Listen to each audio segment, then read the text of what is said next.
안녕하세요. 좋은 책과 함께하는 시간, 북과의 부킹타임, 부킹의 윤군입니다. 오늘은 이 중국의 5,000년 역사를 관통하는 제왕학, 처세의 비밀이라는 부제를 가진 후훅학에 대해서 살펴보도록 하겠습니다. 이 한자어인데요. 후훅은 이제 그 두꺼운 얼굴을 뜻하는 면후, 그리고 시커먼 속마음을 뜻하는 심학, 이를 합성해서 줄임말인데요. 이 후훅학은 이 청나라 때 말에 출간되어서 신뢰를 위해서는 도덕을 폐하라. 이런 아주 파격적인 메시지죠. 그래서 중국 대륙 전체에 아주 화제를 모았고요.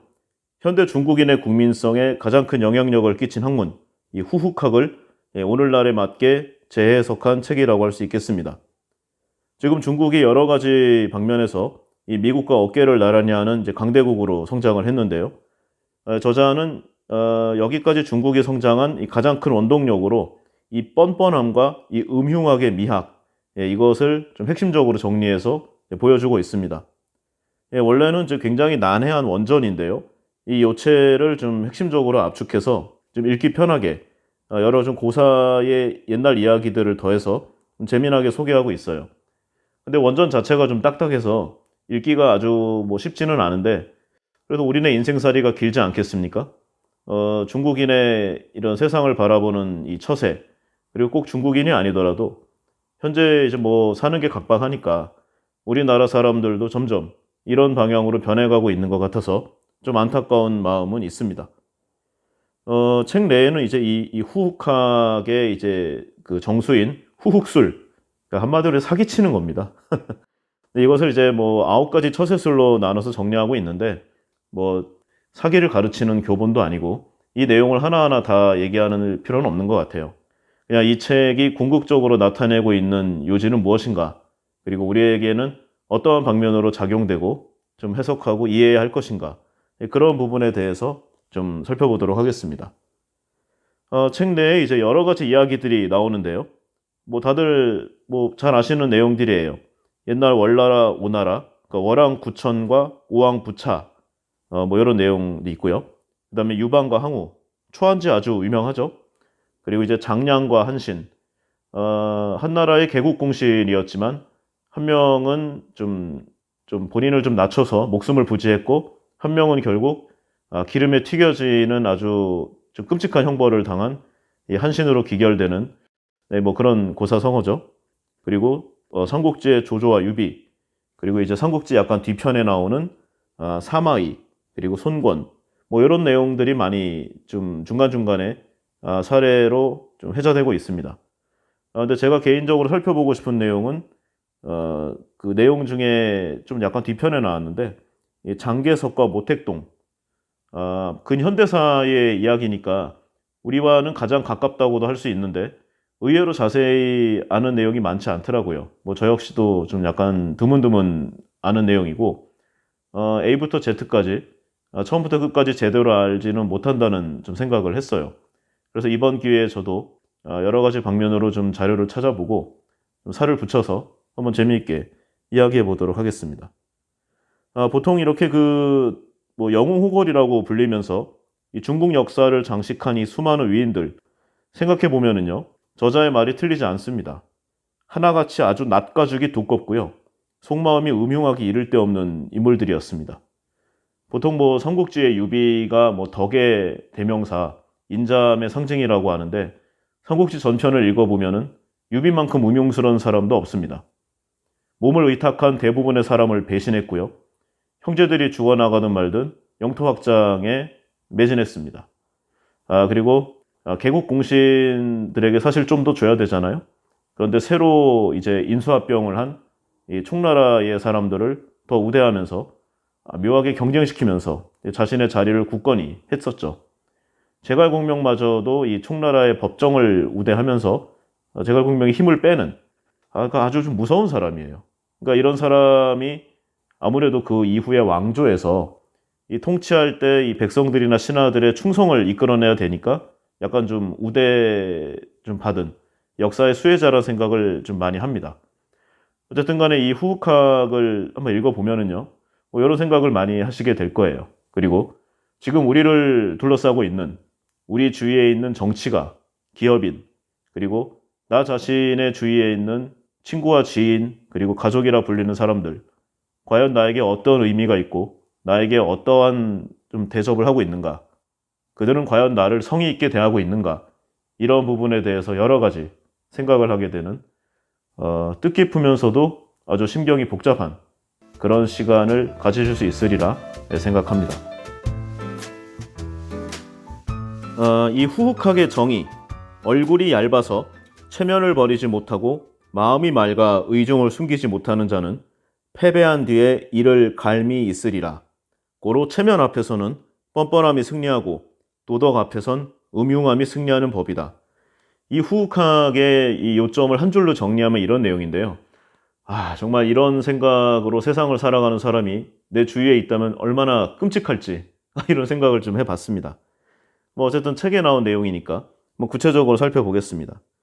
이 저자가 밝힌 이 후흑학의 이 단계, 그러니까 이제 고수, 중수, 하수로 나눌 수 있는데요. 일단 첫 번째 단계는 면후심흑, 즉 굴욕도 참아낼 수 있는 강인함, 유연함, 그리고 냉정한 결단력을 가진 사람을 말하는데요. 여기에 첫째 단계가 낫가죽이 성벽처럼 두껍고 속마음이 숫덩이처럼 시커먼 단계, 이렇게 정의하고 있습니다. 이 후흑의 이 첫 번째 경지로 얼굴색은 우유처럼 흰색인데 반해 점차 회색, 검푸른 색으로 변하다 마침내 숫덩이처럼 시꺼멓게 되는 이 단계를 말하고 있는데요. 이는 뻔뻔함의 극치가 그대로 드러나서 이내 다수의 적을 만들게 되는 약간 초보자의 수준이다 라고 얘기하고 있습니다. 이러한 마음가짐을, 이런 악독한 마음을 더욱 가다듬으면요, 두 번째 단계로 발전하게 되는데요. 바로 낫가죽이 두꺼우면서도 딱딱하고 속마음이 검으면서도 맑은 단계. 즉 속마음은 칠흑같이 시커멓지만 얼굴은 투명하리만큼 밝다는 뜻으로 어떤 공격을 퍼붓더라도 미동도 하지 않아 그 자체로 남에게 인정까지 받는 단계를 말하는 것입니다. 즉 우리 보면은 왜 겉으로는 아주 인자하고 착한데 속으로 아주 시꺼먼 능구렁이 같은 사람들이 있잖아요. 근데 이런 사람들이 보통 이제 좋은 사람 소리를 듣습니다. 내 말을 잘 들어주고 내 말에 잘 동의해주고 이해해주고 그런 내용이죠. 그런데 저자가 말하는 것은 이 단계 자체로도 좋지만 혹시 이 사람의 음흉함이 이제 사람들에게 알려져요. 저 사람 이중인격자였다. 혹시 그러한 단계가 되더라도 그 단계까지 갔다는 것 자체가 또 인정을 받는다는 거죠.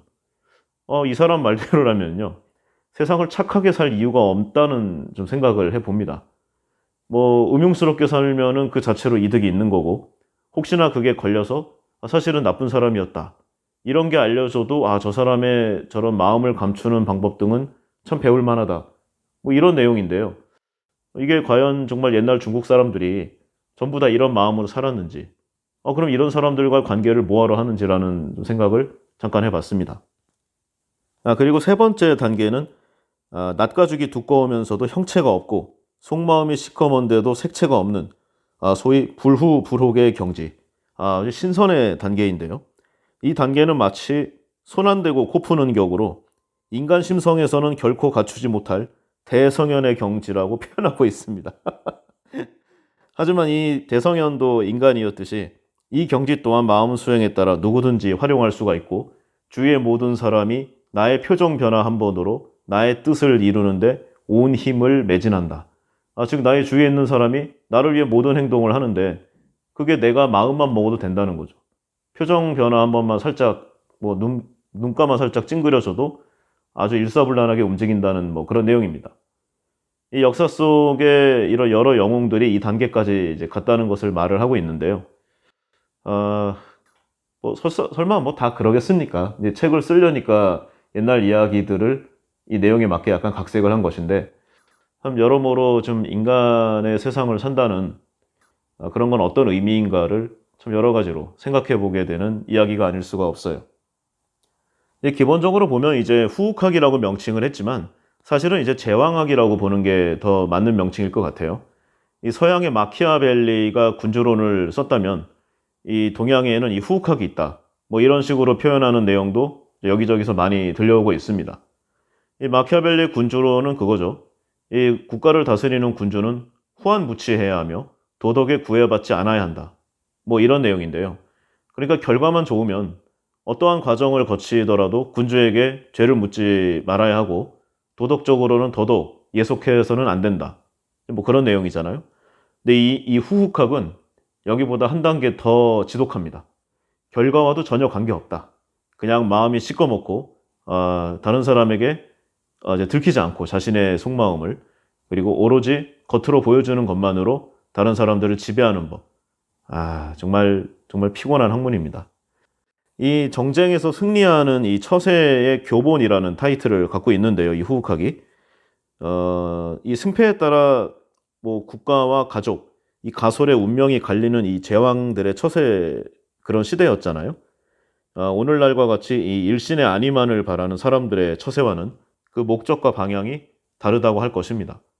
옛날에는 뭐 나라를 뺏기거나 뭐 힘을 잃으면 그걸로 끝나는 게 아니잖아요.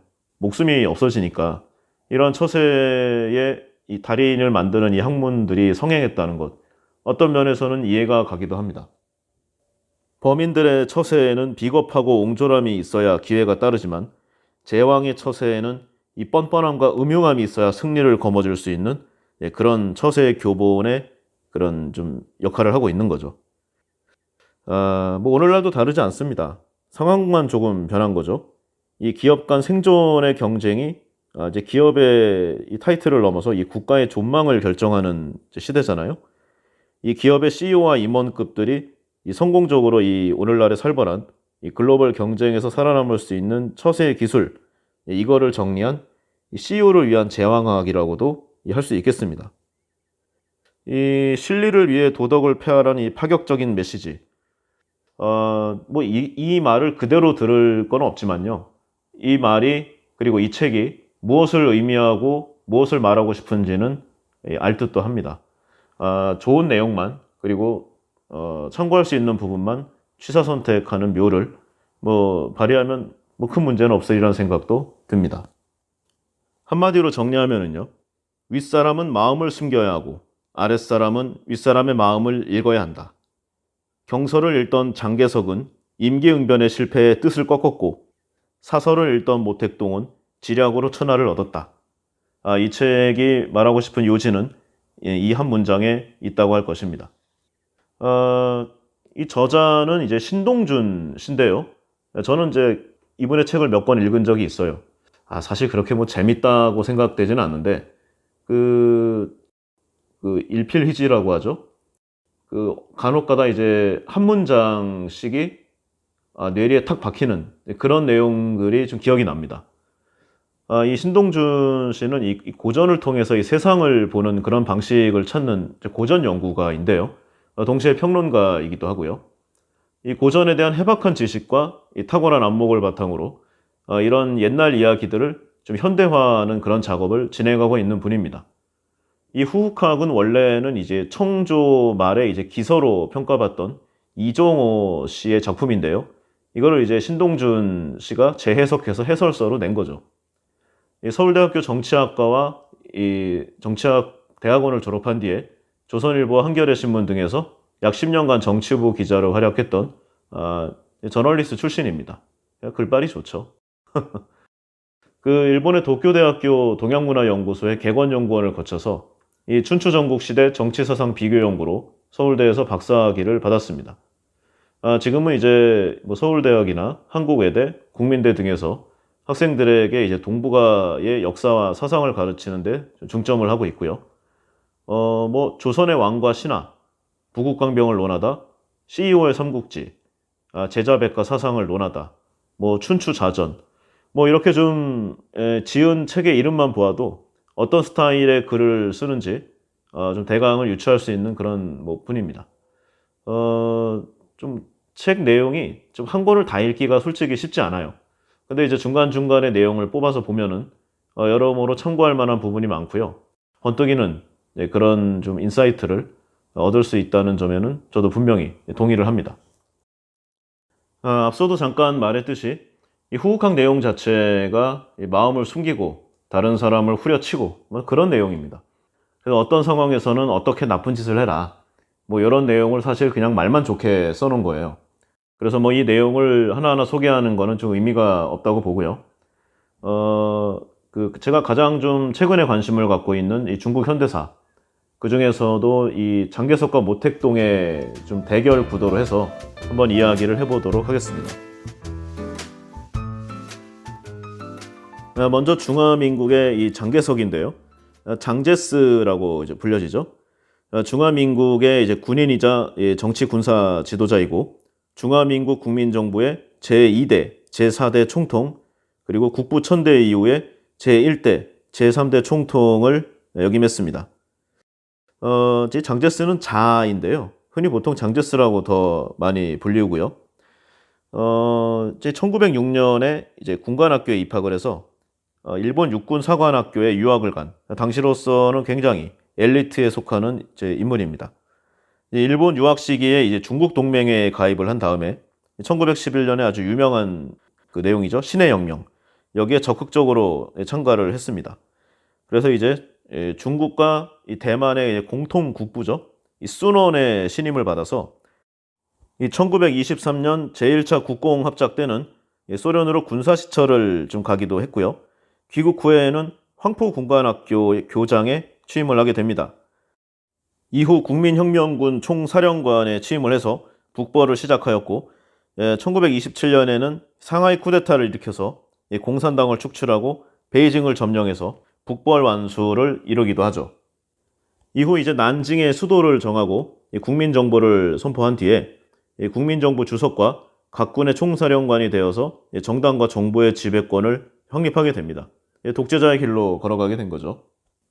1930년부터는 이제 공산당 토벌에 적극적으로 나섰는데, 이 1937년에 일본의 중국 침공으로 중일 전쟁이 발발했음에도 불구하고, 그러니까 이제 공산당과의 전투를 항일 전쟁보다 더 우선시하는 아주 매국적인 행위를 하게 됩니다.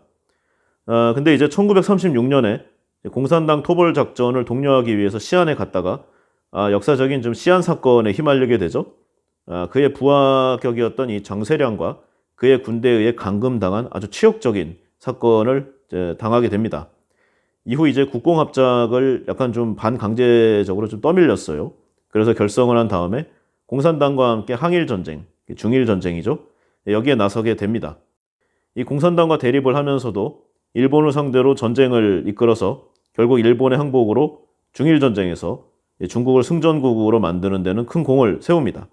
근데 이제 예전에 그 치욕을 잊지 않았겠죠, 당연히. 그 이듬해인 1946년부터 다시 공산당과 내전을 벌였고, 결국 패해서 공산당에 밀려 타이완으로 이전하는 좀 굴욕 중의 굴욕을 당하게 되죠. 이후로는 이제 대만에서 중화민국의 총통과 국민당 총재로 장기 집권하다가 1975년에 사망하게 됩니다. 이 장개석과 이 모택동의 이 싸움은 흔히 이 옛날 초안지, 장기죠, 장기. 여기에 항우와 유방의 대결에 좀 많이 빗대곤 합니다. 좀 내용이 좀 비슷해요. 비교를 해보면은요, 옛날 한나라 유방은 좀 일개 농민의 아들로 태어났죠. 진짜 수중에 병사 한 명 없는 그야말로 빈손이었습니다. 이 주변의 친구와 동지들에게 신의로 대하고 백성에게 관대함을 좀 모토로 해서 급속히 인심을 얻어서 힘을 불려간 게 이제 유방의 이제 힘의 근원이죠. 이에 비해 항우는 이 초나라라고 하는 이 강대국의 그 중에서도 최고 귀족 집안의 자제로 태어났습니다. 완전 금수저죠.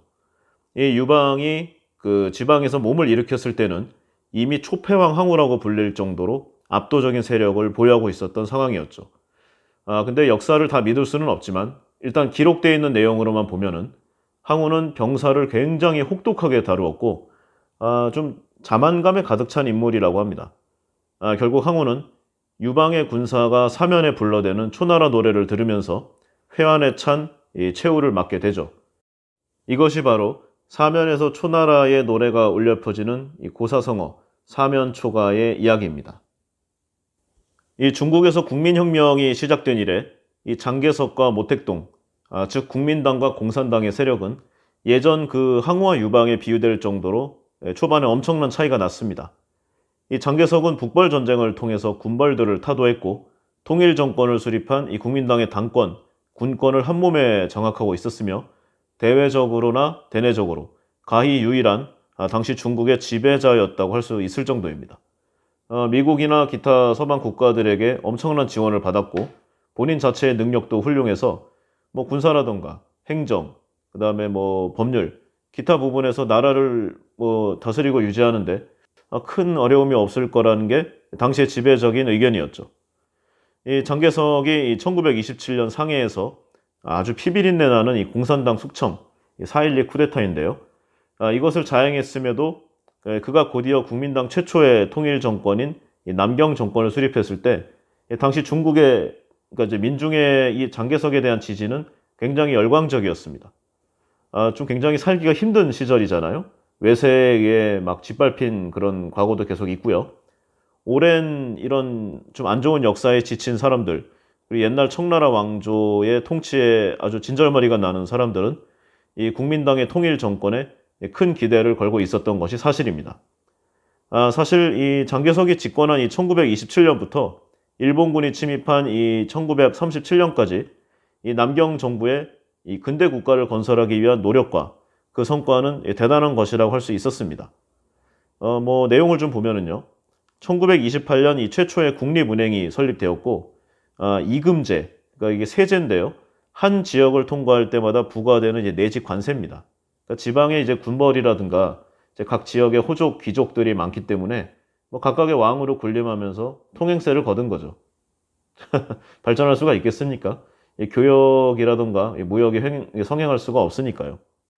어쨌든 이거를 이제 폐지했고요. 이게 이제 국내 시장에 좀 통일이 진전되는 그 단초 역할을 했습니다. 또 1931년부터 34년까지는 이 세계 공황의 좀 여파가 셌잖아요. 여기에다가 더해서 일본의 만주 침략으로 시달리고 있는 이 당시 중국의 농촌을 구제하기 위해서 이 농촌 건설을 적극적으로 전개를 했고요. 이때만 해도 이 공산당의 소비에트 정책에 비해 성과라던가 영향력이 훨씬 위였습니다. 이를 바탕으로 이 1930년대 중반에는 이 전국경제위원회를 중심으로 본격적인 중국의 공업화를 추진했고요. 뭐 도량형 제도라던가 이런 수치도 많이 통일시켰습니다. 이 1935년에는 이 종전의 그 양, 이를 원으로 바꾸는 이 화폐 개혁을 단행했고요. 아편전쟁 당시에 이 서구 열강에게 빼앗겼던 관세 자주권을 좀 빼앗아 옴으로써 중국 민족의 수건을 푸는 이 막힌 가슴을 뻥 뚫어주는 그런 역할에 성공하기도 했습니다. 이 정치적으로도 이 중국 각지에 남아있던 이 잔여 군벌들을 소탕을 했고요. 공산당을 당시로서는 굉장히 오지인 연안 지역까지 몰아내는데 성공했습니다. 아주 잘 나갔던 시절이었죠.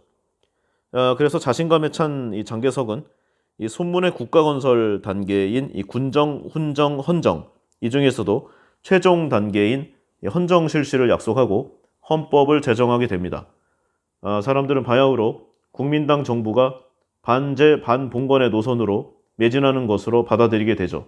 곧 중국의 부흥을 열망하게 되는 그런 상황이었습니다. 그런데 그로부터 10년 후인 1947년 이 공산군과 내전을 벌이고 있는 국민당은 이미 예전의 모습이 아니었습니다.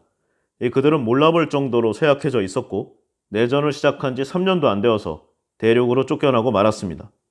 장개석은 왜 이 압도적인 전력과 이 화려한 이 정치적 기타 업적에 불구하고 패하였는가? 우선 이 장개석의 이 독재적 성향을 둘 수 있는데요. 그는 이 북벌 과정에서 이 노동자 그리고 농민을 동원하기 위해 이 당내에 이들을 위한 조직을 설치하고 지원을 하긴 했습니다.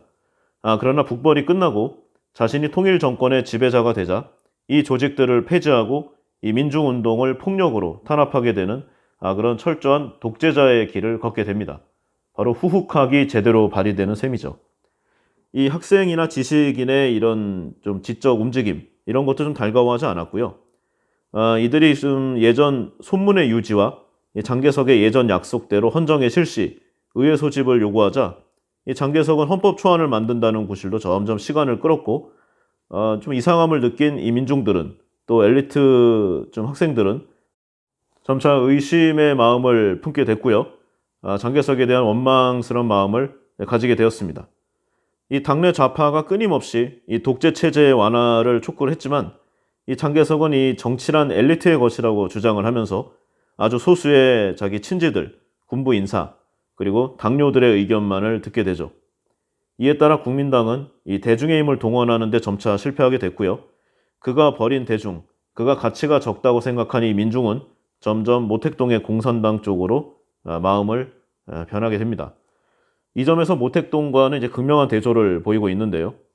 뭐 어쨌든 간에 국민당은 이 초창기의 활력 그리고 혁명성을 잃고 점점 부패하고 노쇠하기 시작했습니다.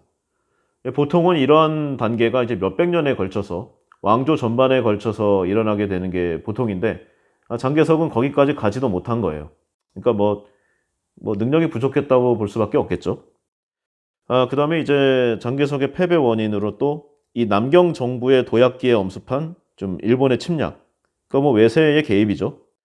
이 전쟁의 첫 해에 이 장개석 국부군은 그때까지 10년 동안 이룩한 인원과 이 전쟁 장비의 대부분을 파괴당했습니다. 그 후로 국부군의 이 전투의 질은 형편없이 떨어지기 시작했고요.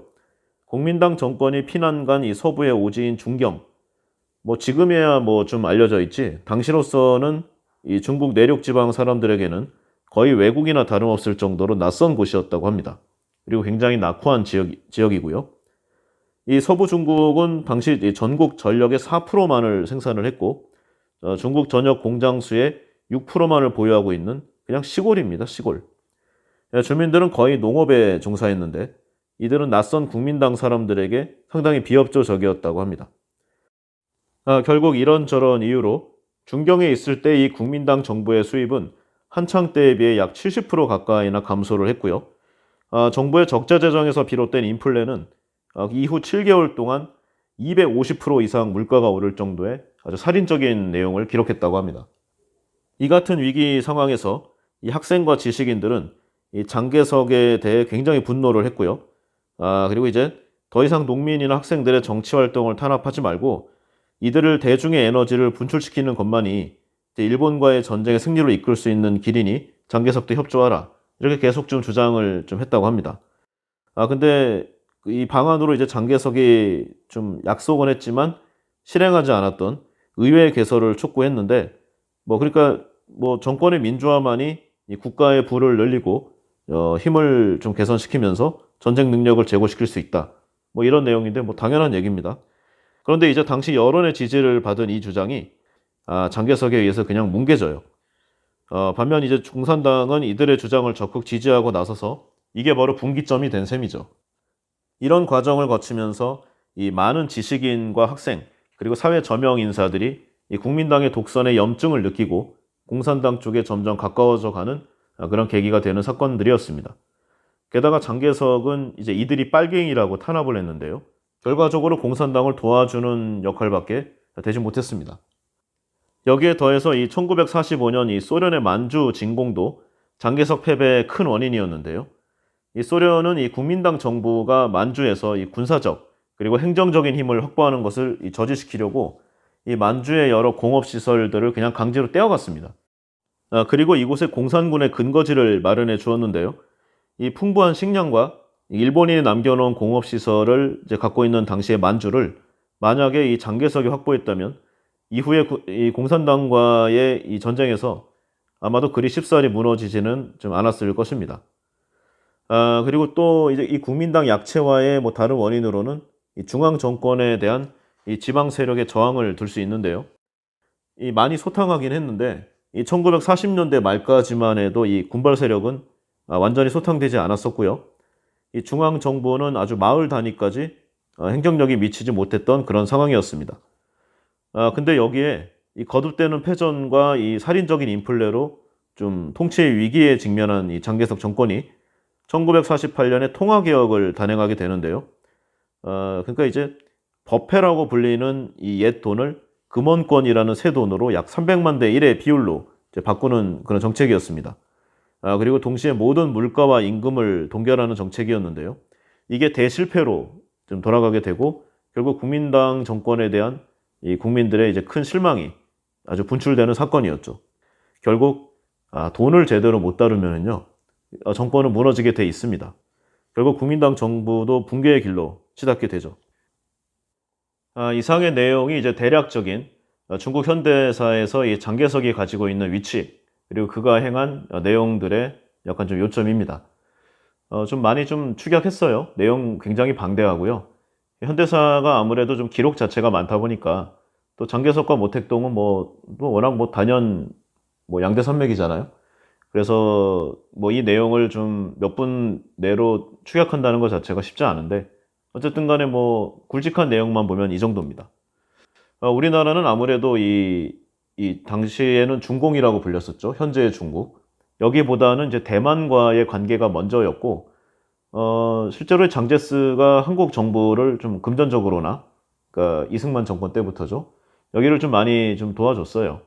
그리고 수교 순위도 두 번째인가? 아마 미국 다음으로 생각되는데, 그러니까 한국하고 많이 친했죠. 그래서 이 역사적으로 이 대한민국의 사람들은 모택동보다는 장개석을 조금 더 좀 친하다는 느낌을 갖고 있고요. 아무래도 좀 공산주의, 사회주의를 좀 표방하는 당시의 중화민국, 그러니까 현재의 중국보다는 장개석의 그 대만, 타이완을 좀 더 편하게 생각했던 게 사실입니다. 그래서 더 가깝다고 생각하지만 현재의 중국인들이 느끼는 감정하고는 전혀 다르죠. 그들에게 장개석은 부패와 비합리적 그리고 독재 이런 쪽의 화신으로 자리 잡고 있는 것이 현실입니다. 물론 부분적으로 재평가가 되고 있는 부분도 있고요. 분명히 항일 영웅이기도 하면서 당시에 군발소탕 등의 좀 여러 가지 역할을 한 것도 분명히 있기 때문에 뭐 여러 가지로 생각을 해봐야 되겠죠. 어쨌든 간에 모택동한테 졌던 것만은 분명하고요. 뭐 타이완은 이제 영향력도 굉장히 작고 오늘날은 이제 존립을 걱정해야 되는 뭐 그런 상황까지 와 있으니까 뭐 어느 쪽이 맞았는지는 뭐 명약관화하다고 할 수 있겠습니다. 다음으로 이제 모택동을 살펴보겠는데요. 이제 마오쩌둥이죠. 중화인민공화국의 군인이자 초대 중앙위원회 주석을 지낸 뭐 중국의 국부라고 불려도 뭐 무방합니다. 마오쩌둥주의를 창시한 사상가로도 크게 이름을 남겼고요. 개인적으로는 서예가로 좀 달인의 경지에 이르렀다는 말도 있습니다. 초기 중국 공산당의 최고 지도자였고요. 장제스와 그 당시 중화민국 정부에 대항한 이 국공내전에서 좀 승리를 거두고 중화인민공화국을 수립, 군사혁명위원회 위원장 겸직과 국가수반 권한 대행, 뭐 기타 뭐 국가원수 뭐 이런 내용이죠. 그래서 이제 초대 중국 공산당 국가원수 재직 중에 문화대혁명을 일으키는 등의 아주 심각한 부작용을 그러니까 중국 역사의 좀 후퇴죠. 예, 그런 역할을 하기도 했습니다. 그러니까 굉장히 복잡한 인물이고요. 그 혁명 전사 아니면 뭐 항일 투쟁 전사, 독립운동가 이런 쪽으로 굉장히 괄목할 만한 좀 역사의 실적을 올린 반면에 중국의 문화라든가 역사를 굉장히 좀 높은 레벨로 후퇴시킨 그런 악명을 갖고 있는 아주 야누스적인 사람이라고 생각이 됩니다. 문화 대혁명 중에 뭐 문화만 말살된 게 아니라 사람들 자체도 좀 엄청나게 희생이 됐고요. 대부분 뭐 본인들의 혁명 동지였는데 그냥 가차 없어요. 많은 사람들을 학살했고 그 와중에 결과적으로 자신의 권력을 강화시켰습니다. 1959년에는 이 중국 공산당 국가원수에서 물러난 뒤에 후임 중국 공산당 제2대 국가원수 직위에 오른 이 류사오치와 갈등하다가 결국 부총리 린벼오 등을 사주해서 류사오치를 실각시키고 하여튼 뭐 죽는 날까지 공산당의 국가주석 권한대행을 지내는 등 좀 막후의 실력자로 끝까지 권력을 놓지 않는 그런 야욕적인 모습을 보여줬습니다. 이 모택동이 중국 현대사에 큰 영향을 미친 데에는 뭐 이견이 없죠.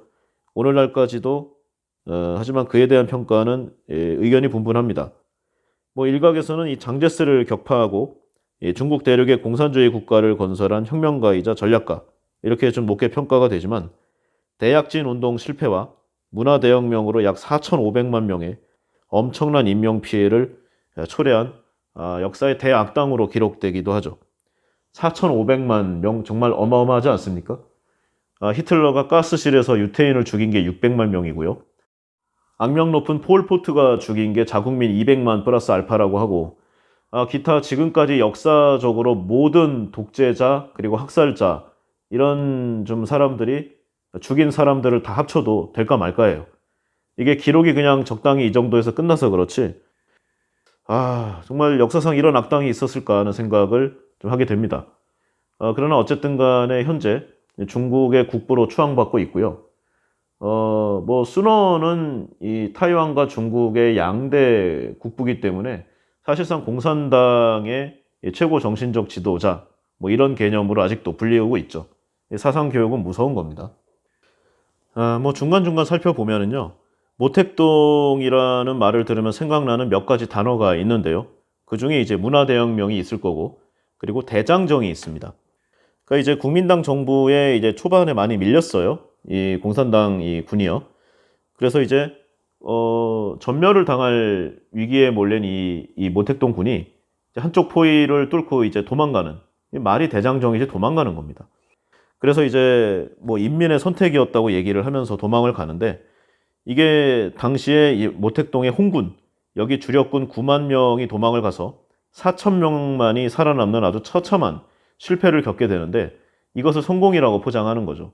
물론 도망가면서 사상교육이라든가 당시에 상대적으로 박해받던 이 농촌의 사람들을 이제 끌어들여서 결국 공산당의 혁명을 이루는 데 성공을 하지만, 당시에 모택동을 따라 나선 사람들은 대부분 사망했거나 그에 준하는 고통을 겪었다는 거죠. 이 뭐 집단 최면 상태가 아닌가 하는 생각도 하게 됩니다. 뭐가 인민의 선택이라는 거죠? 이 대장정 이거는 좀 사람이 견딜 수 있는 상황의 수준이 아니었다고 합니다. 그 많은 고통과 죽음을 딛고 일어선 이 모택동의 정권, 과연 그렇게 떳떳한 것인지 여러 가지로 좀 생각을 좀 해보지 않을 수가 없어요. 이 대장정의 이 구체적인 상황에 관해서는 두 번째 시간에 시간이 나는 대로 한번 살펴보도록 하겠습니다. 그리고 문화대혁명 있지 않습니까? 뭐 사이즈로 보면은요, 중국 역사상의 어떤 외세의 침략이나 내부의 전란도 이 문화대혁명만큼 중국의 문화를 파괴하지는 못했습니다. 뭐 결과론적인 얘기긴 한데요. 만약에 장제스가 이 대만으로 도주할 때 이 대륙의 수많은 문화재들을 타이완으로 옮겨놓지 않았다면 중국 문화의 많은 부분이 정말 이야기로만 전해 들어야 했을지도 모른 그런 상황입니다. 뭐 중국이 문화대혁명으로 일어난 문화 파괴 때문에 좀 찔리니까 장제스가 문화재를 갖고 좀 도망간, 소위 말해 먹튀인데, 여기에 관해 딴지를 걸지 못하는, 그러니까 돌려달라고 하지 못하는 뭐 그런 상황을 비꼬는 내용들도 많이 있어요.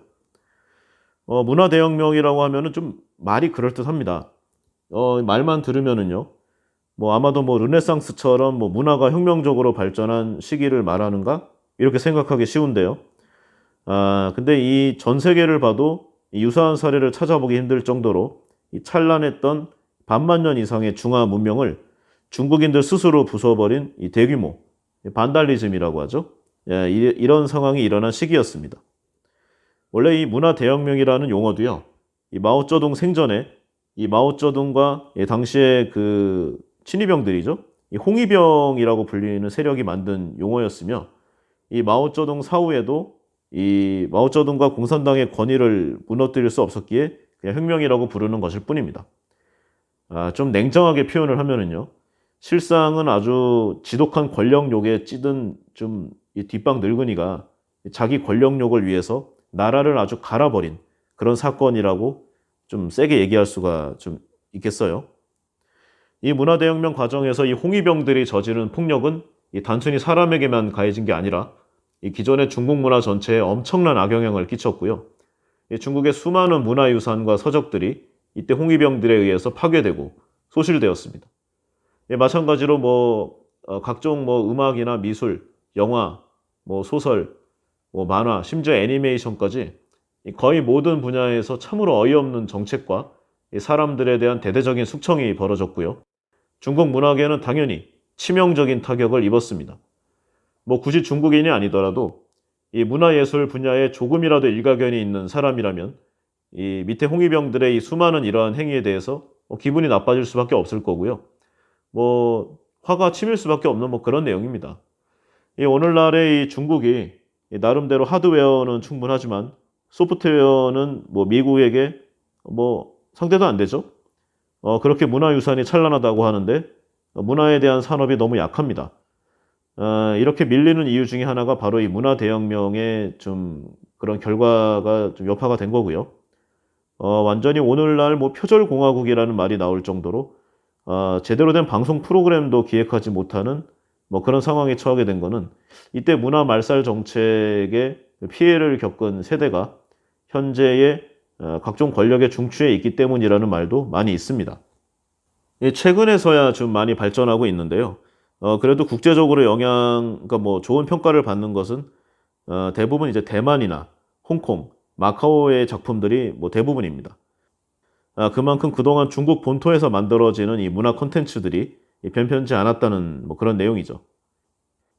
어,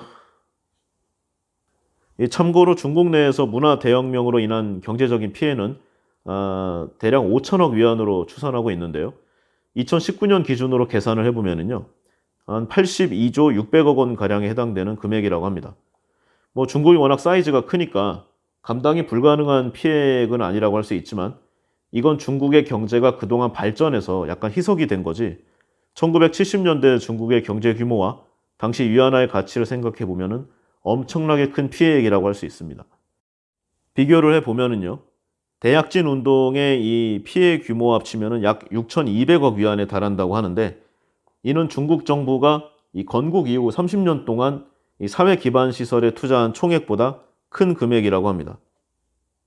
뭐 여러 가지를 생각해 보면은요. 문화 대혁명은 이 중국 내의 모든 자산을 소모했고요. 적지 않은 인민들에게 이 정신적인 후유증을 남긴 것은 물론이고 경제적인 위상까지 크게 추락시켜 버린 아주 역사적인 실패 정책이라고 할 수 있겠습니다. 모택동은 중국 역사에 아주 큰 악영향을 끼친 사람임에 분명하다고 할 수 있죠. 이렇게 문화를 말살하니까 뭐 종교라고 피할 수 있었겠습니까? 문화 대혁명으로 아주 괴멸적 타격을 입은 건 이 중국 전역의 종교들도 마찬가지였습니다. 이 홍위병들 입장에서는 이 문화재와 함께 모조리 박해하고 아주 때려 부수고 타도해야 할 1순위가 종교였는데요. 특히 이 소수민족들의 종교가 공격 목표 1순위였습니다. 만만하잖아요. 숫자도 적고. 그러니까 뭐 대의명분은 이런 거였습니다. 이 종교는 이 부유층, 부르주아 계급, 이 착취 계급이 이용하는 도구로 반드시 계급 투쟁을 중심으로 해서 종교 문제를 처리한다. 즉 종교 말살 정책인데요. 종교의 대부분의 기능 정지를 가져왔고 뭐 정권의 최고 지도자가 밑에 수하들을 시켜서 대놓고 박해를 하는데 살아남을 수가 없었습니다. 티베트 자치구에서만 무려 6,000개의 티베트 불교 사찰이 파괴되었고요. 승려들은 쫓겨났고 모조리 불태워졌다고 합니다. 이 과정에서 수많은 승려들이 고문을 당하고 학살당했다고 하는데 이 홍위병들은 당시에 이 비참한 모습의 시체들이 완전히 썩을 때까지 대로변에 전시했다고 합니다. 또 오늘날도 계속 이어지고 있긴 하는데요. 무슬림들이 많은 이 신장 위구르 자치구 지역에서는 홍위병들이 코란을 불태우고 이 무슬림의 이맘들이 끌려나와서 물감을 뒤집어 쓰고 고문과 조리돌림을 당하는 등의 집단 린치의 대상이 되기도 했다고 합니다. 또 1975년에는 인민해방군이 이 회족 무슬림 1,600명을 학살하는 샤덴 사건이 벌어지기도 했을 정도죠.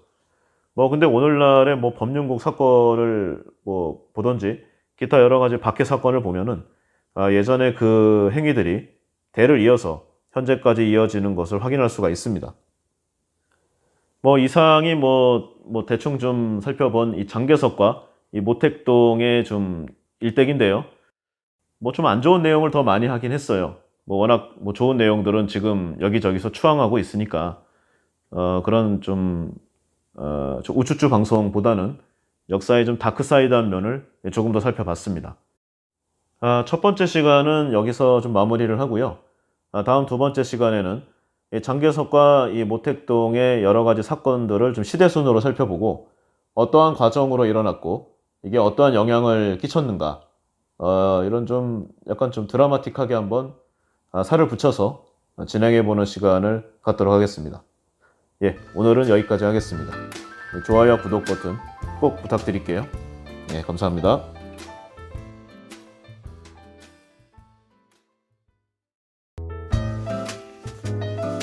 안녕하세요.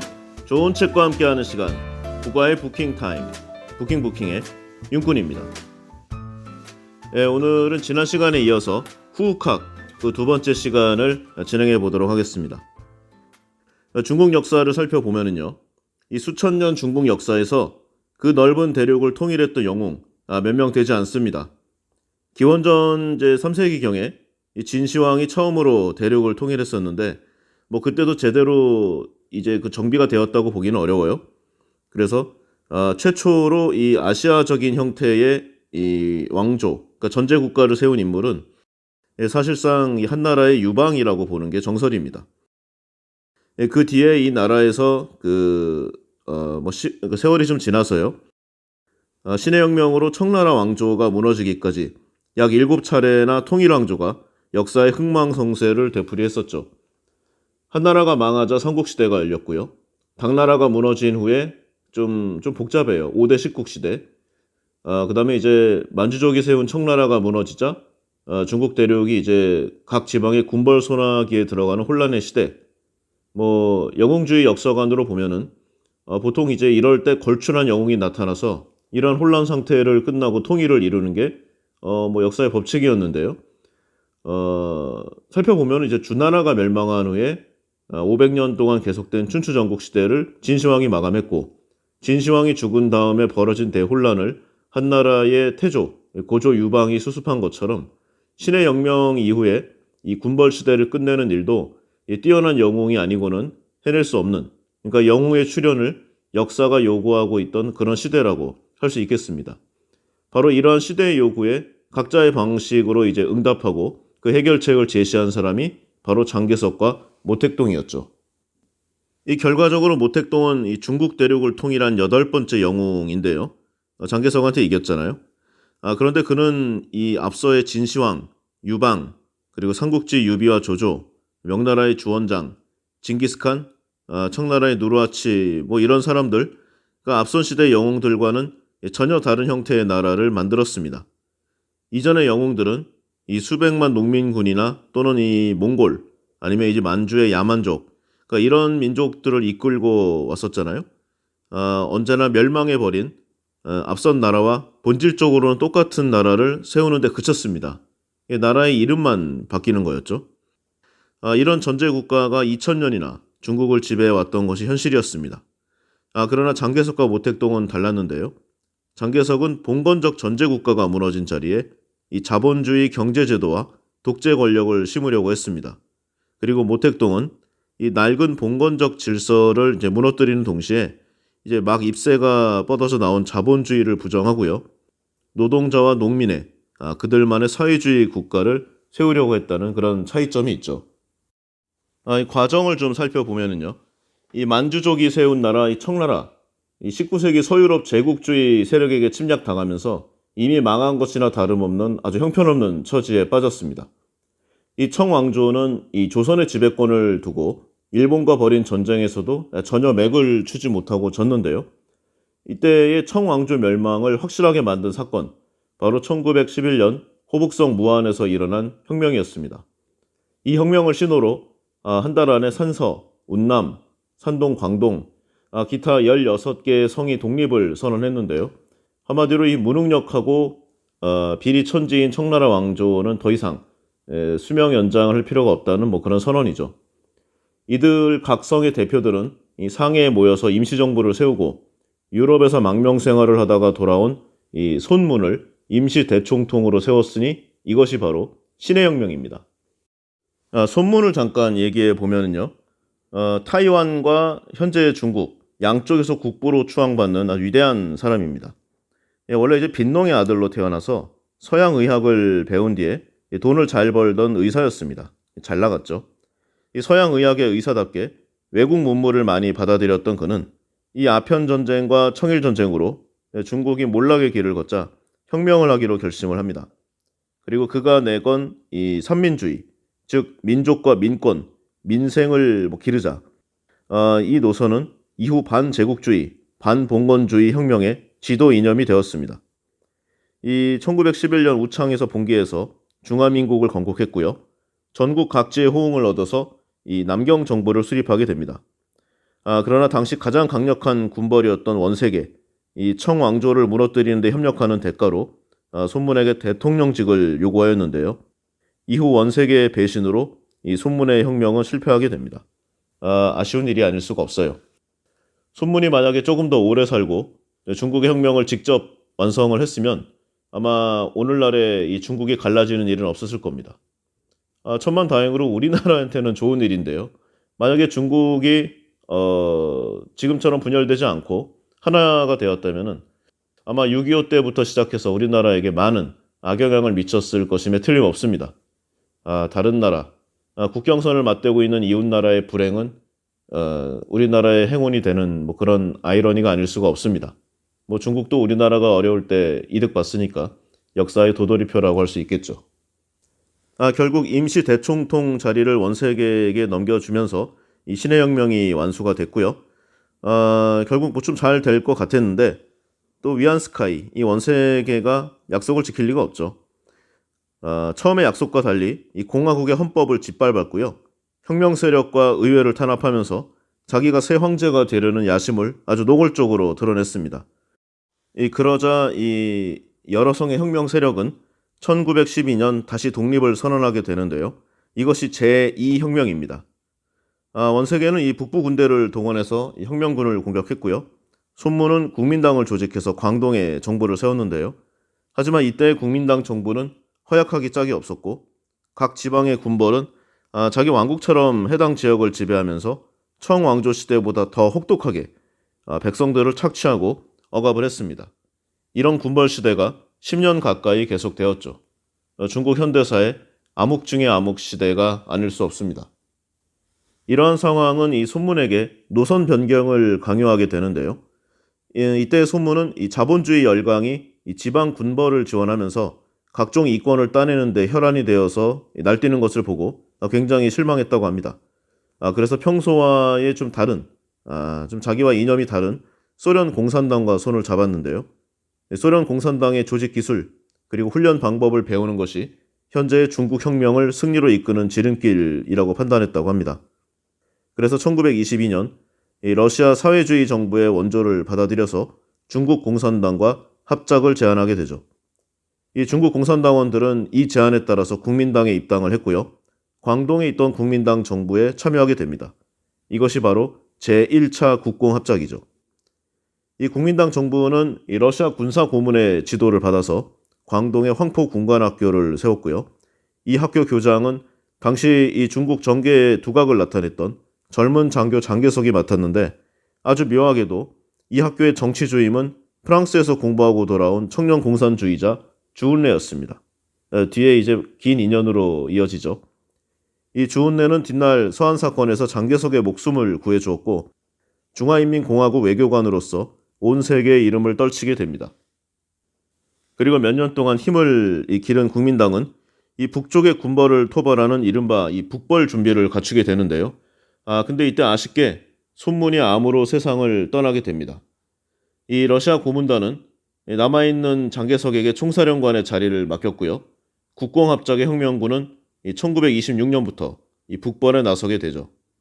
이 각 지방의 군벌의 횡포에 크게 신음하고 있던 민중들, 혁명군을 힘껏 도왔습니다.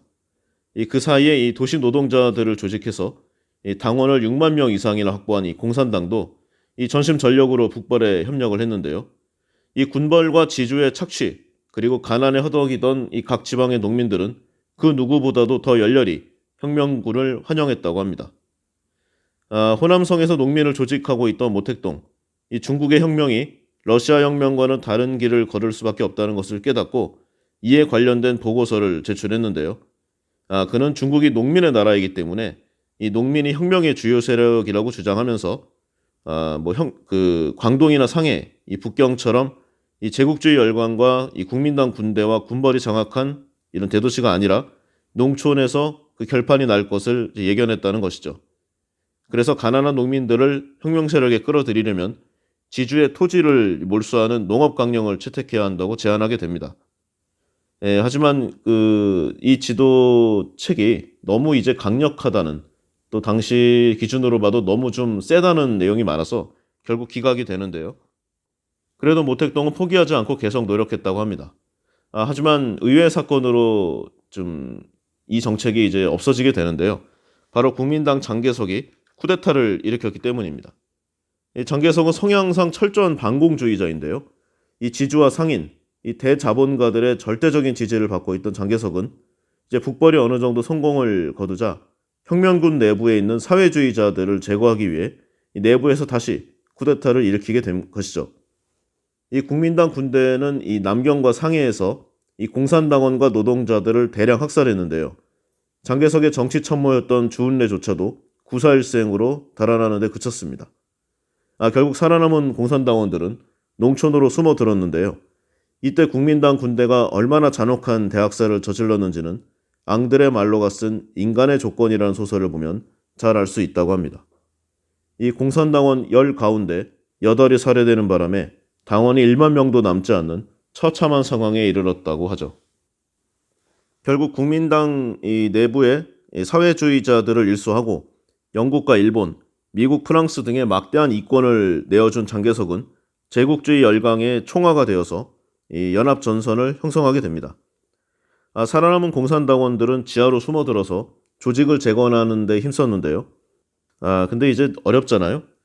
그래서 이제 당시 모택동이 아직까지 정권을 잡지 못하는 상황이 이어졌습니다. 그런데 이제 모택동은 원래부터 이 장개석의 속마음을 의심하면서 국민당과 손잡는 일에 반대했었는데요. 그러던 중에 장개석이 쿠데타를 일으키자 이 호남성 장사에서 국민당 반란군을 조직하게 됩니다. 장개석과 모택동 사이에 벌어진 22년간의 대결이 이때부터 시작된 것이죠. 결국 이 장개석의 사람됨과 그의 정치관을 미리 꿰뚫고 있었던 모택동은 좀 아이러니해요.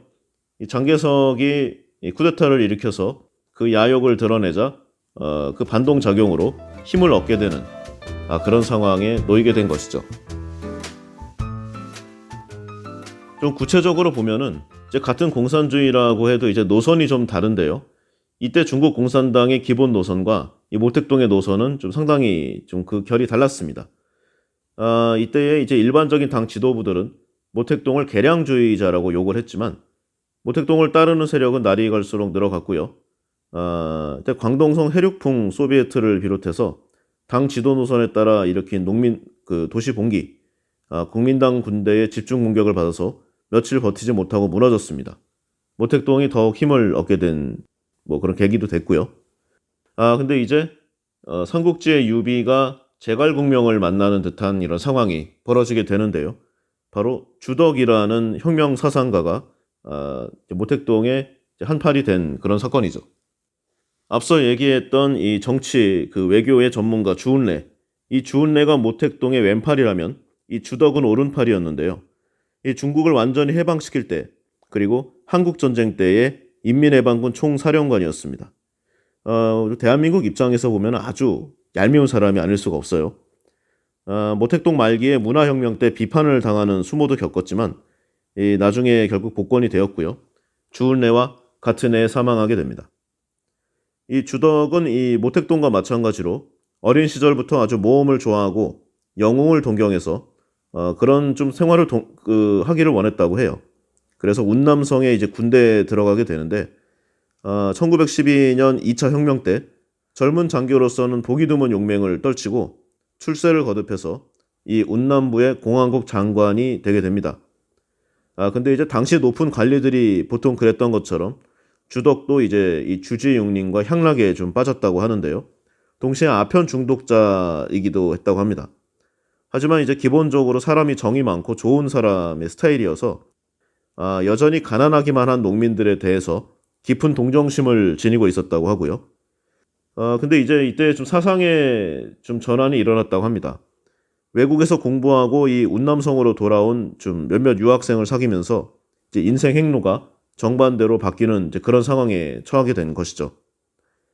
그는 군벌 정권이나 이 자본주의 체제가 형식은 다르지만 이 착취제도인 점에서는 이전의 왕조, 즉 전제 군주제도나 마찬가지라는 이런 젊은 학생들의 견해를 받아들이게 되는데요.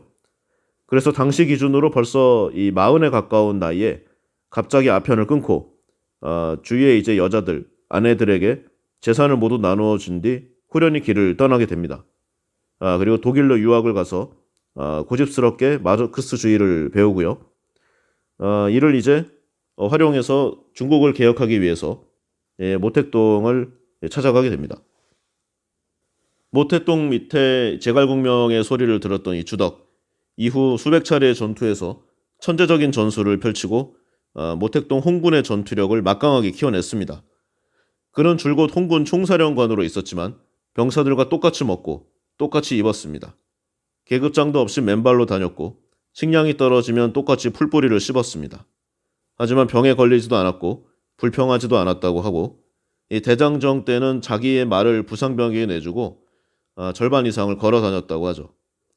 병사들은 누구나 직접 그에게 불만을 호소할 수 있었고 부하들이 인사를 하면 꼭 모자를 벗어서 답례했다고 합니다. 이 모택동에 가려진 중국 역사의 위인이자 기인이 아닐 수가 없습니다.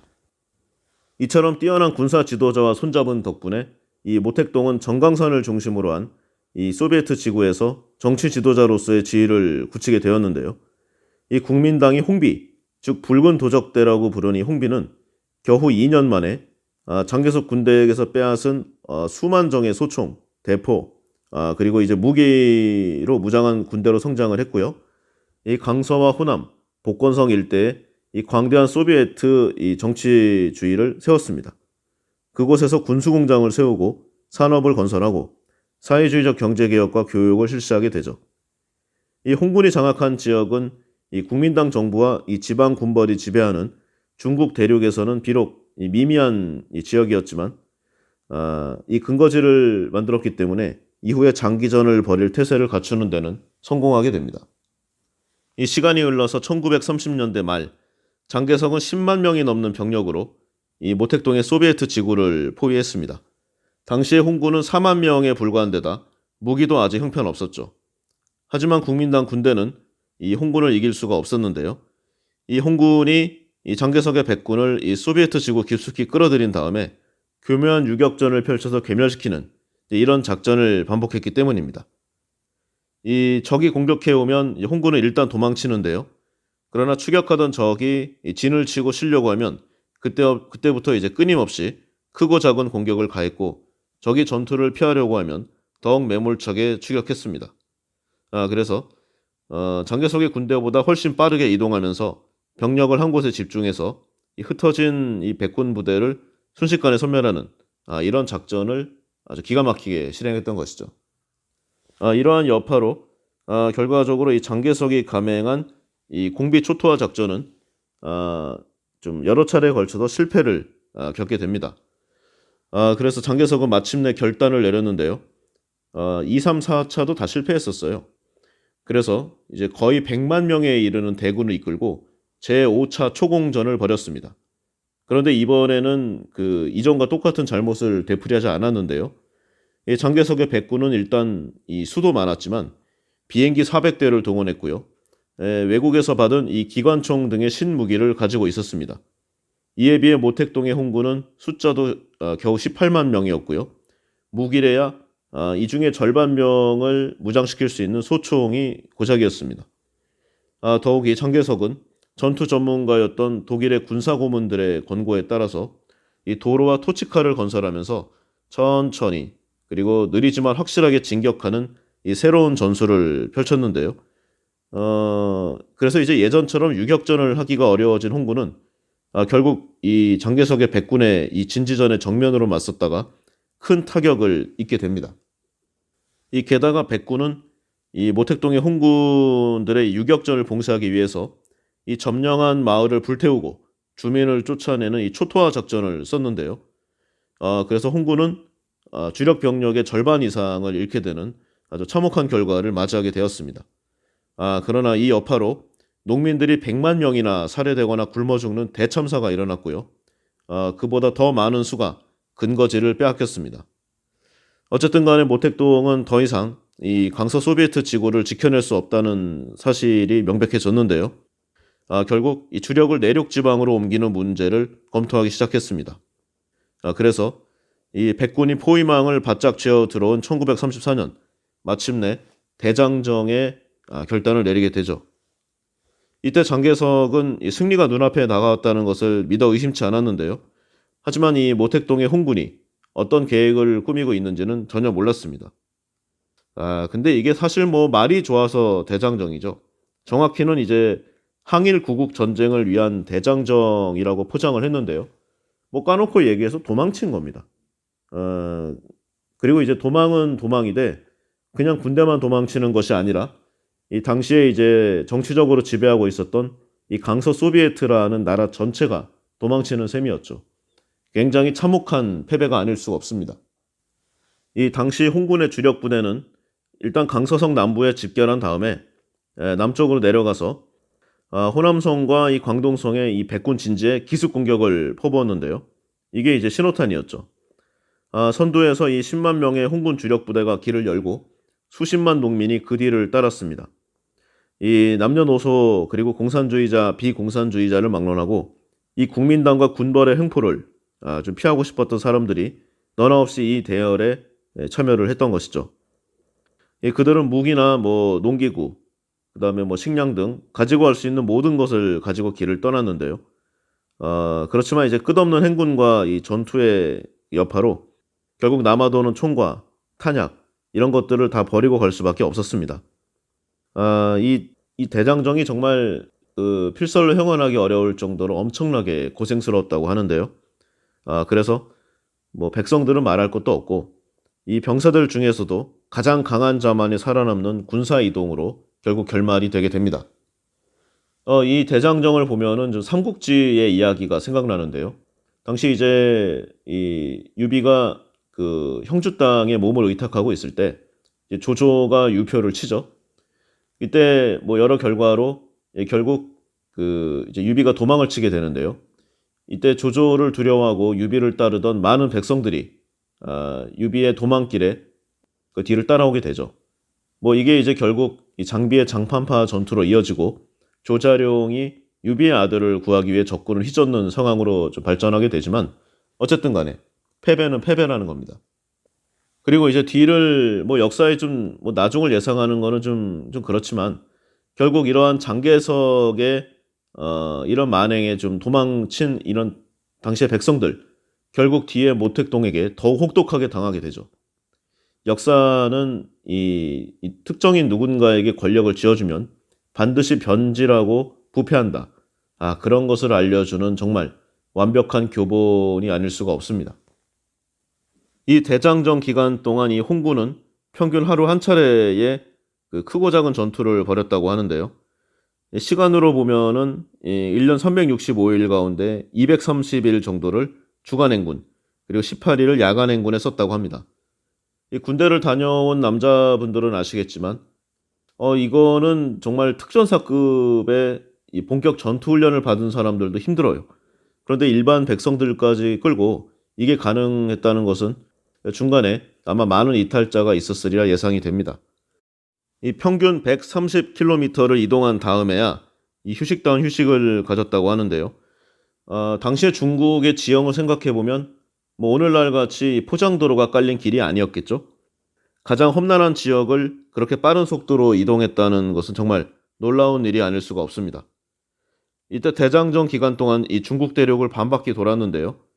거리로 총 약 1만 킬로미터, 전부 걸은 거죠. 미국을 2번 횡단하는 거리와 비슷합니다.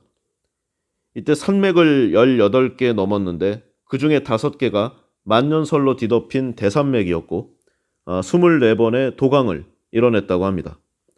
12성을 지나면서 6민족이 사는 62군데의 도시와 마을을 좀 점령했고요.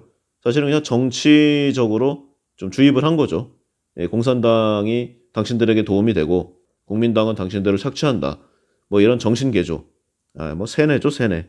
이런 걸 하면서 결국 중국 전체를 공산당의 지휘하에 두는 그런 성과를 올리게 됩니다. 이 강서를 출발했던 홍군 주력 10만여 명 가운데 죽거나 낙오하지 않고 장정을 완수한 사람은 1만 명도 되지 않았다고 합니다. 이 결국 수만 명이 죽고 낙오를 했지만 농민, 노예, 그리고 국민당 탈영병, 당시의 노동자들, 이들이 이제 빈 자리를 메꾸게 되죠. 홍군은 이렇게 언젠가는 열매를 맺을 이 공산당 혁명의 씨앗을 이때 뿌려놓은 것이라고 할 수 있겠습니다. 농민들은 당시 이제 교육 수준이 미비했기 때문에 공산주의가 무엇인지도 모르면서 단지 가난한 사람의 군대라는 이유만으로 이 모택동의 홍군을 좀 열렬히 환영했는데요. 뭐 오늘날의 이 결과치를 알고 있는 입장에서 보면은 참 안타깝고 어리석고 좀 그리고 뭐 그런 좀 만감이 교차하는 그런 기분이 아닐 수가 없어요. 과연 지도자는 무엇인가? 리더란 무엇인가? 그리고 과연 리더는 누구를 위해 존재하는가?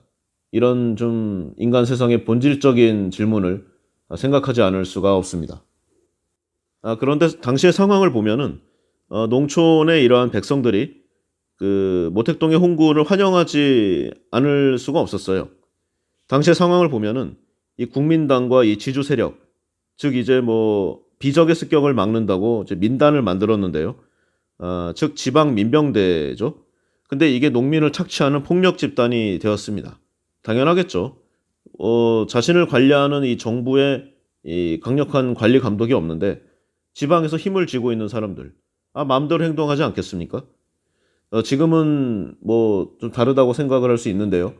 지금도 우리가 대도시 권역에 살면은 잘 모르겠지만, 뭐 집성촌이라던가 아니면은 좀 오래 알고 지낸 사람들이 모여 사는 이 그런 지방의 좀 소규모 지역에 가게 되면은 이러한 지역색을 굉장히 여실히 느낄 수가 있습니다. 굉장히 폭력과 이런 좀 억압이 좀 난무하고요. 뭐 텃세가 굉장히 심합니다. 그냥 예전처럼 목숨이 위협하는 정도는 아니라는 점에서 뭐 위안을 삼을 정도? 지금도 그 본질은 변하지 않았다는 것이죠. 어쨌든 이 장개석이 이 서북 내륙의 이 모택동 홍군을 좀 제거하기 위해서 이 초공전을 좀 6번을 벌였는데요. 이 여파로 굉장히 좀 더 어려워졌습니다. 원래 어려웠던 상황들이요. 당시에 이제 안희성, 섬서성, 감숙, 귀주성 이때 이 국민당 점령 지역에서 뭐 추산 한 3천만 명이 굶주리고 있었는데요. 나무 껍질과 뭐 진흙으로 연명하는 사람도 부지기수였다고 합니다.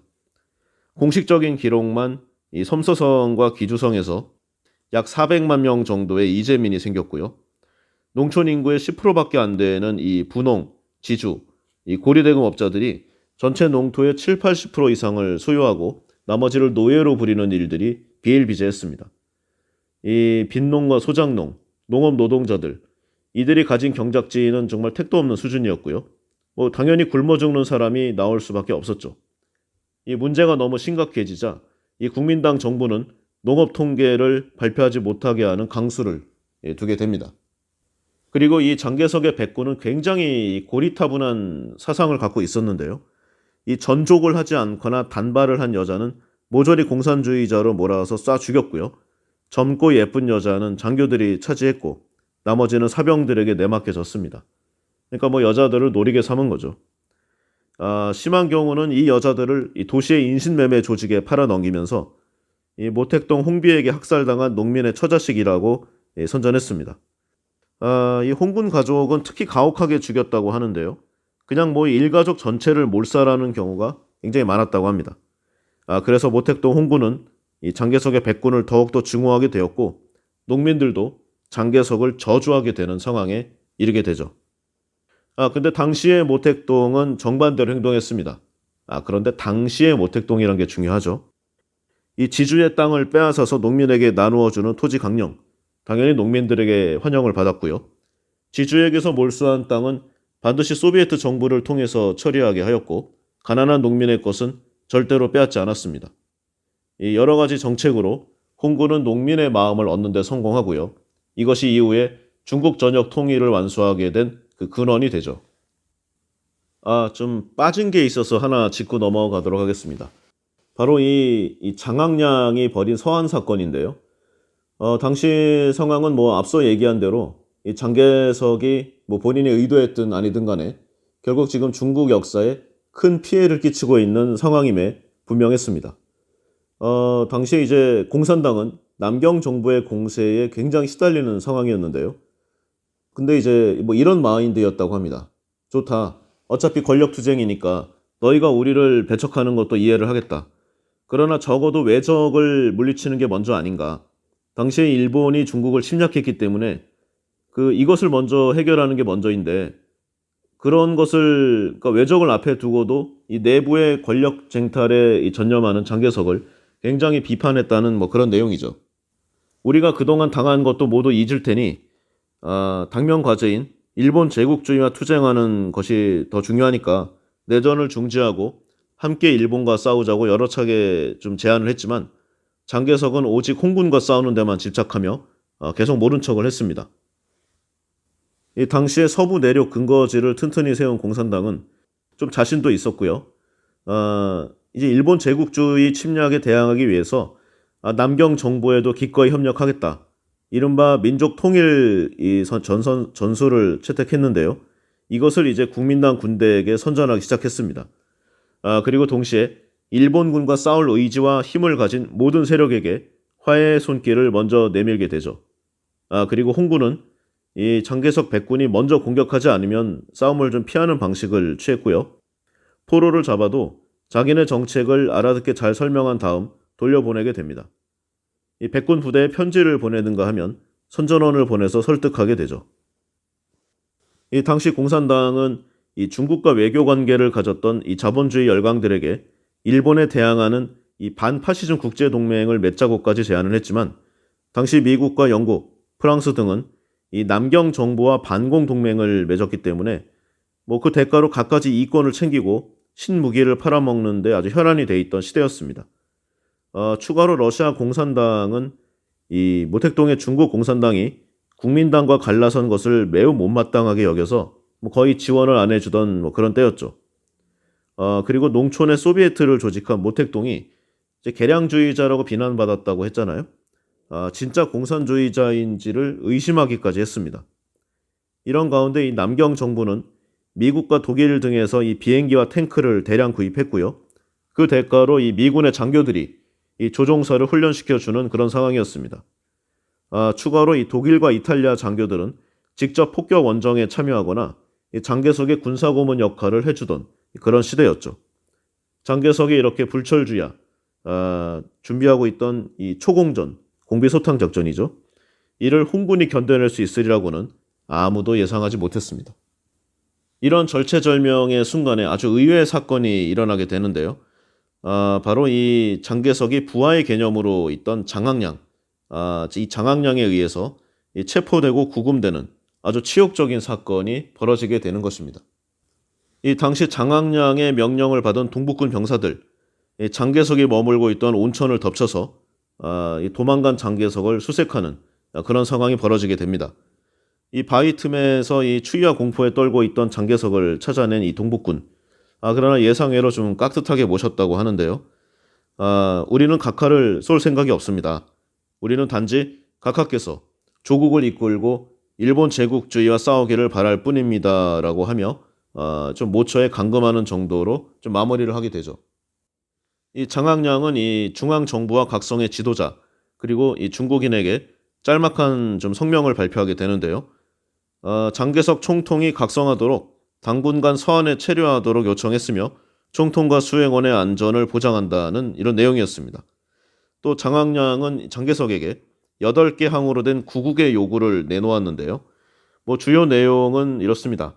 이 남경 정부가 모든 정치 세력과 손잡고 일본과 싸우자는 이 애국과 구국의 좀 충전의 마음이라고 볼 수 있는 셈이죠. 이 말하자면 이 항일 전쟁을 위해서 이 쿠데타로 깨진 국공합작을 복구하라는 뭐 그런 요지였습니다. 세계가 발칵 뒤집혀졌죠. 중국의 현대사를 뒤바꿔 놓은 서안 사건이 일어난 것입니다. 근데 이제 좀 의문이 있어요. 당시에 장학량은 이 공산주의자가 아니었는데요.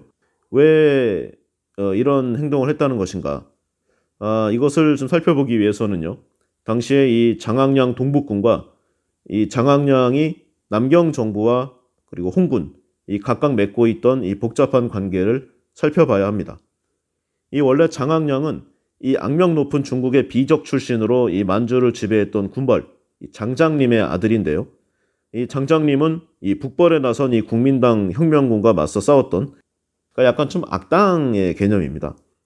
그런데 이제 혁명군이 들어오면 만주를 침략하는 데 불리하다고 본 일본군이 이 장장님이 탄 열차를 폭파시켰습니다. 이 그 혼란을 틈타서 이 남만주를 장악하려는 좀 음모였죠. 장학량은 이 결과로 아버지의 권력을 이어받게 됩니다. 원래 좀 퇴폐적으로 놀았다고 해요. 도박과 골프를 즐겼고 아편을 피웠던 이 젊은 독재자 장학량. 하지만 좀 의외로 남자다운 마초적인 성격도 강했다고 합니다. 기본적으로 좀 관대하고 도량이 넓었고 통이 컸다고 합니다. 그리고 군사적인 능력도 있어서 해당 지역에서는 이 아버지보다 더 큰 인기를 얻었다고 좀 하네요. 그런데 이제 1931년 일본군이 만주를 침략하면서 이제 불행이 찾아오게 됩니다. 마침 장티푸스에 걸려서 병원에 입원하고 있던 탓으로 장학량은 아무 일도 없었다고 하는데요.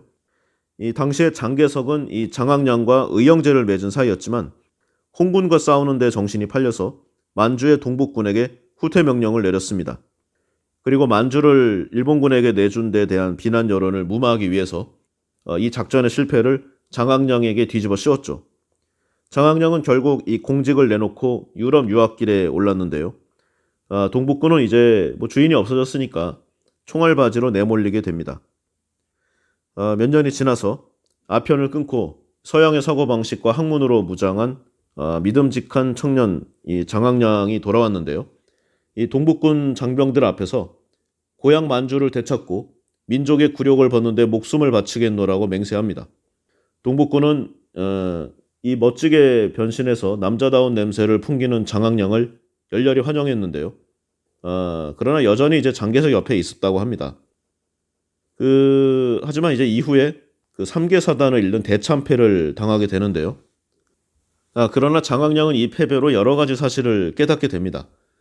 먼저 본인들의 이 그 군대보다 홍비, 이 붉은 비적을 이끄는 지휘관들이 매우 유능하고 그리고 항일 정신이 높은 애국자라는 느낌을 받게 된 것이죠. 그리고 홍군과 싸우느라 이 항일 전쟁은커녕 자기네로서는 아무 의미 없는 전투 때문에 이 동북군이 괴멸되어 가고 있다는 사실을 크게 깨닫게 되죠. 결국 장개석의 총알바지를 이용되고 있는 사실을 좀 느낌으로 좀 알게 된 뭐 그런 셈입니다. 더욱이 이제 당시 홍군이 이 동북군 포로를 죽이지 않고 항일 교육을 시킨 다음에 되돌려 보내는 사건이 일어나자 결국 장학량은 이제 마음을 달리 먹게 되죠. 중국 사람끼리 싸워서는 안 된다. 우리 힘으로 빼앗긴 국토를 되찾자는 이 홍군의 구호에 병사들은 물론이고 이 장학량 자신도 큰 감명을 받게 됩니다. 그래서 장학량은 동북대학이라는 교육기관을 만들어서 항일 정신을 교육하게 되죠. 이러한 상황을 지켜보던 이 홍군, 외교천재 주은래가 나서서 장학량과 비밀 협약을 맺게 됩니다. 이때부터 이 장학량과 홍군은 은밀하게 협력하기 시작했는데요. 서로 간의 적대행위를 중지한 것은 물론이고 홍군 참모진이 동북군 장교들에게 정치 교육을 실시하기까지 합니다. 그런데 장개석이 보통 인물이 아니잖아요. 이 장학량과 이 동북군의 배신 행위를 어렴풋이 눈치채고 좀 있은 상황이었습니다. 그는 조만간 이 동북군 내의 공산주의자와 민족주의자를 일망타진하고 장학량의 권한을 박탈할 예정이었는데요. 하지만 장학량도 앉아서 당할 멍청한 인물이 아니었잖아요. 그래서 장개석 몰래 이 동북군과 이 서북군 사단장 합동회의를 열어서 전격적으로 쿠데타를 감행, 결국 장개석을 체포해 버리는데 성공하게 됩니다. 결국 이들의 손에 떨어진 장개석, 그의 목숨은 바람 앞에 등불과 같았는데요. 이 당시 홍군과 이 공산당이 내놓은 8개항 그 요구를 전폭 지지한다고 밝혔습니다. 그러자 이제 좀 본격적인 이제 항일 연합군이 탄생하게 되죠. 이 동북군 13만, 서북군 4만, 홍군 9만 합쳐서 26만 규모의 항일 연합군이 탄생했고 이 연합군 군사위원회의 주석은 장학량이 맡게 됩니다. 이 항일 연합군은 그 일대 남경 정부군을 무장 해제하고 이 섬서와 감속성을 완전히 장악하게 되죠. 서로에 대한 전투 명령은 모두 무효가 되었고 감옥에 있던 정치범도 모두 풀려났습니다. 농민들은 결국 항일 의식을 고취하게 되었고 무기를 손에 들게 되죠. 급기야 이 장개석을 인민재판에 회부해서 처형하자고 주장하는 급진적인 주장까지 나타나게 됩니다. 장개석은 극도의 불안감에 떨었다고 하는데요. 설사 자기가 죽지 않더라도 자기가 없는 동안에 이 남경 정부의 야심가들, 자기보다 더한 사람들이 많다는 걸 잘 알고 있죠. 그들이 이제 자신의 총통 자리를 넘보는 것은 뭐 뻔한 일이라고 생각한 것입니다. 그는 이 남경의 배반자들이 이 자신을 감금한 서한의 공산주의자들보다 훨씬 더 교활하다는 것을 잘 알고 있는 상황이었으니까요. 죽음을 각오했던 장개석. 그런데 뜻밖의 일이 일어나게 됩니다. 주운래가 나타난 것이었는데요. 옛날 그 황포 군관학교 시절에 정치주임으로 함께 일했었었죠. 그래서 이 주운래와 장학량에게 죽임을 당하는 것까지 각오했었는데 뜻밖의 얘기가 나오게 됩니다. 그들은 여전히 장개석을 총통으로 대접하면서 이 중국이 직면한 이 국가적 위기에 공산당과 동북군의 입장을 자세하게 설명했고, 주운래는 당신이 결단을 내리면 석방하겠다. 그런데 당시에 젊은 청년 장교들이 반대를 하게 되는데요. 당연하죠. 뭐 이제 목숨을 걸고 했는데 이렇게 쉽게 풀어준다니까 약속 하나 받지 않고 이 뒷일을 어떻게 감당하겠냐는 뭐 그런 내용이죠. 근데 이제 장개석이 딜을 하는데요. 이 국공합작을 계속하겠다는 약속을 내 이름을 걸고 지키겠다. 그러나 이 약속을 지키고 내가 힘을 유지하려면 자신이 체면이 깎이지 않은 상태에서 남경으로 돌아가야 한다고 말한 것이죠.